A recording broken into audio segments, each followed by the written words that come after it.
Hey guys, it's been a while because I was away for that full week, and I don't know if I've gotten on since then. And then I was sick last week.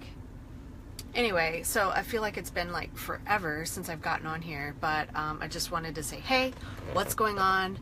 I am. This is my Thursday evening where I'm about to teach my insanity class. I only teach 2 classes a week.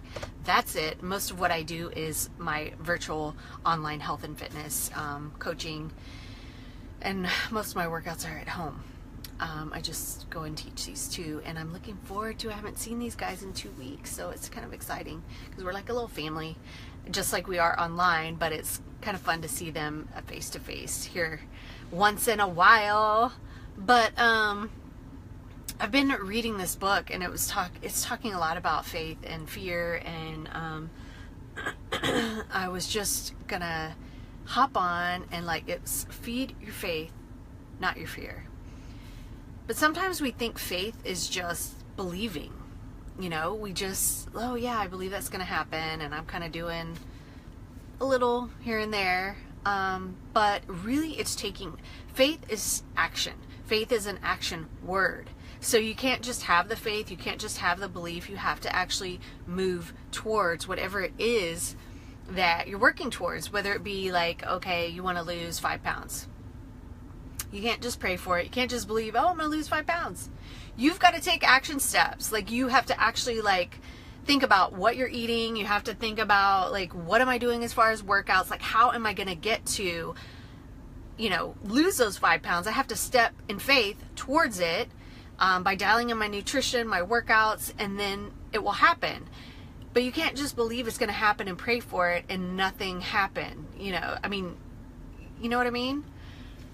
But a lot of people do that. They just, I believe it's going to happen, and they'll, I believe I'm going to get a new job, but they're not submitting resumes. You're not talking to people and networking. How are people going to know?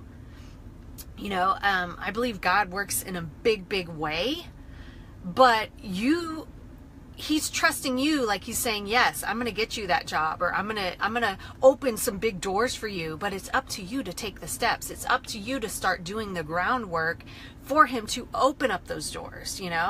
Most of the time, it's not just some miracle that somebody's going to randomly call you if they don't know you're looking for a job, or like I said, walking towards, losing the weight, or getting toned up, or whatever it is that you are working towards. You have to take steps towards it. And that's feeding your faith. But when you feed your fear, you're going to get more fear. You feed fear, you're worried about things, you're anxious. If you don't take action, that creates more doubt, it creates more fear, more worry, and then you go through the what ifs. What if this happened? Well, what if this happened? Well, what you can actually do is well, what if that did happen? What if my worst nightmare came true? Well, which that is kind of my worst nightmare did come true with the sickness and death of our child. But I live to tell the story.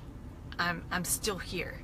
It'll be 13 years since he left this earth on August 14th, which is coming up. I was just talking about this earlier on my Instagram story because my mom's not doing that great today.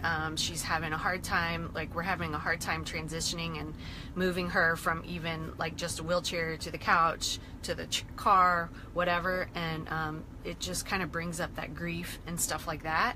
And knowing that it's getting closer, he's always on my mind. I'm always thinking about him. But when it comes up to his birthday or his heavenly day or certain things, your mind, your emotions, your body, it's coming. And maybe not on that set particular day, but coming up to it, you'll have these bouts of emotions and stuff. Anyway, I totally kind of got off on a tangent, but I was talking about your worst fear, your worst nightmare coming true. So what if that does happen? Kind of walk down that road. What if it does happen? You know what? God will take care of me. I will somehow make it through. I've somehow made it through. Somehow, some way. It sucked for the longest time, but I somehow made it through. So anyway, I did not mean to go like down, I don't like that road and get that deep or that, you know, those aren't the fears that I'm talking about. I'm just talking about where we worry about stepping out to like, you know, set off on a weight loss journey, or, you know, a lifestyle of health and fitness, or working either a new job or starting your own business, or whatever it might be, relationship issues. Like if you fear, you know, if you're walking in fear and thinking that something's going to happen, you know, chances are it is going to happen. Like what you think will come true. So let's step out in faith and start taking action towards the faith and what we believe and what we want to happen. So anyway, that's all I got for today. I'm going to go in and get ready for my class, and tell me, like, seriously, I would love to hear like what you guys want to know. I was talking to my husband about, we've been married for almost 20 years, and we've survived through the sickness and death of our son. We're still together. We'll still love each other. We still have ups and downs and craziness, but I was talking to him. I was like, dude, we should start sharing little tidbits of tips like that have helped get us through, because I know there are so many couples, like divorce rate is like crazy high, especially if going through some kind of tragedy or something like that, like losing a child or whatever it may be, sickness. So what would you like to see more of? I would love to get feedback from you guys. So please, if you don't want to comment below, if you're not comfortable with that, like send me a message and I'm happy to address it. All right, guys, we'll check you later.